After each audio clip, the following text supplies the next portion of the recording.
pemirsa, masih bersama saya Syifa Aulia dalam Berita Kaltim hari ini. Kembali kami sampaikan 3 berita utama Kaltim hari ini.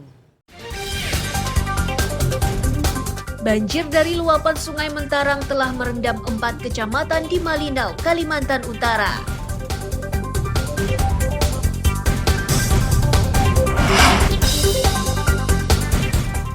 Tiga hakim Pengadilan Negeri Kelas 2 Tanjung Redep Berau dilaporkan ke Komisi Yudisial dan Badan Pengawasan Kejaksaan Agung atas dugaan suap. Akibat terkendala administrasi dan kelengkapan peralatan catering, makan bergizi gratis untuk pelajar di Samarinda belum terlaksana.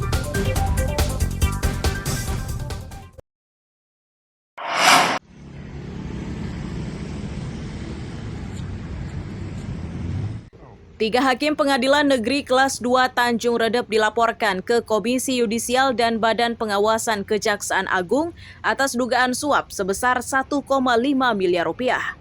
Dana sebanyak itu diduga diminta oleh salah satu hakim dengan tujuan untuk memenangkan perkara sengketa warisan tanah.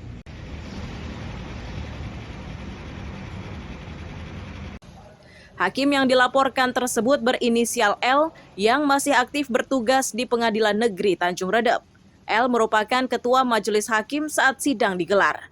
Sedang satu hakim lain yakni M yang kini dipindah tugaskan dan masih menjalani sanksi disiplin atas tuduhan yang sama. Sementara hakim lainnya diduga terlibat suap berinisial R yang masih aktif bertugas di Pengadilan Negeri Tanjung Redep.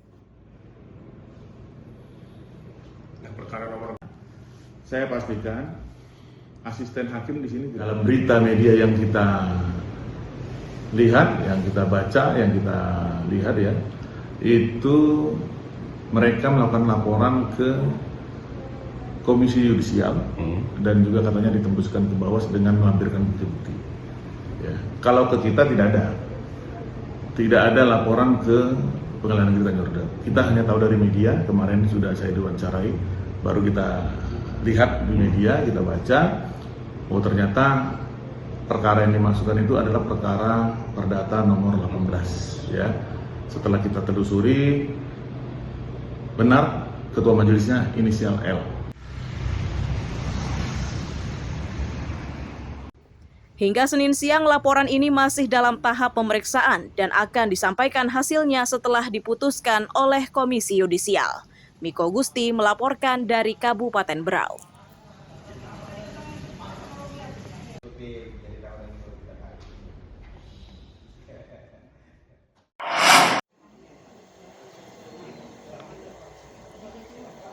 Petugas ini dikerahkan untuk menyemprot kandang ternak di pasar hewan di Tanah Merah, Samarinda Utara, Senin siang. Ini dilakukan untuk mencegah ancaman penyakit mulut dan kuku atau PMK dan penyakit kulit pada sapi dan kambing. Dinas Peternakan Samarinda dan Provinsi Kaltim mengakui wabah PMK ini masuk Kaltim tahun 2022. Dari berbagai upaya yang dilakukan, wabah tersebut berhasil dikendalikan. Namun mereka kembali harus bekerja keras menyusul ancaman wabah LSD yang sudah masuk ke Kabupaten Pasir dan Kutai Kartanegara. LSD atau Lumpy Skin Disease atau cacar sapi kerbau merupakan penyakit yang disebabkan oleh virus dengan bercirikan benjolan pada kulit sapi. Mengalokasikan anggaran menggeser untuk Borneo, Pak Sapi matur suwun, dan juga penyakit PMK kita positif tertular itu tahun 2022 dan sampai sekarang udah bisa terkendali meskipun ada spot-spot ya, tapi kita bisa langsung terkendali di Kalimantan Timur. Nah untuk LSD kita ini barusan aja kemasukan ini di Januari ini, yang confirm udah positif itu ada di Kabupaten Pasir dan juga di Kabupaten Kutai Kartanegara.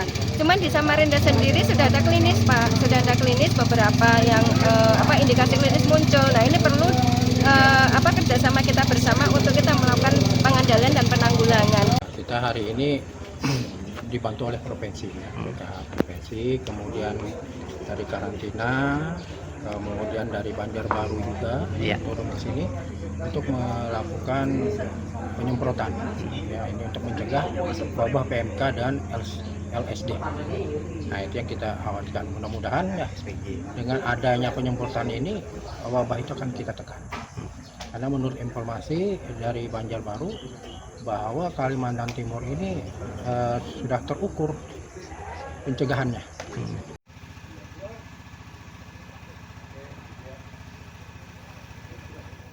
Salah satu peternak menyatakan mereka patut waspada karena virus LSD ini bisa menyebabkan kematian pada hewan. Untuk saat ini situasinya masih aman, namun mereka patut melakukan antisipasi untuk mencegah penyakit tersebut.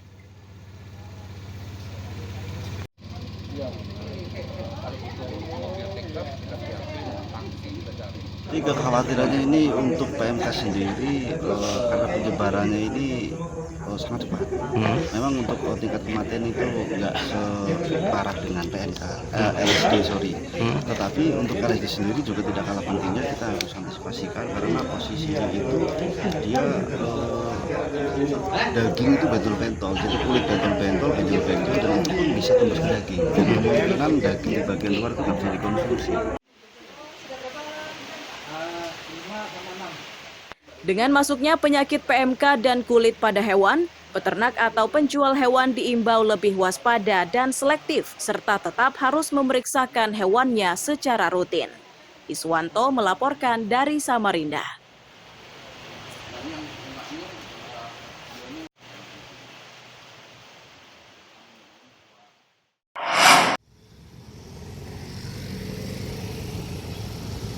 Meningkatnya kasus HIV/AIDS di Balikpapan menyebabkan Dinas Kesehatan Balikpapan meningkatkan kesiapsiagaan.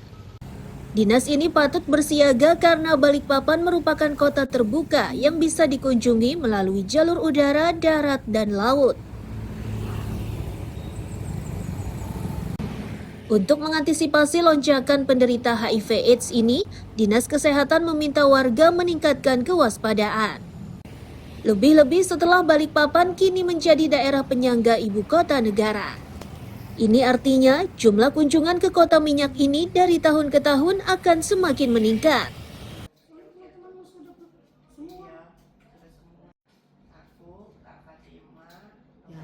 Di Balikpapan ini kami ingatkan lagi bahwa Balikpapan adalah kota yang terbuka, ya, kota terbuka, dan kita sangat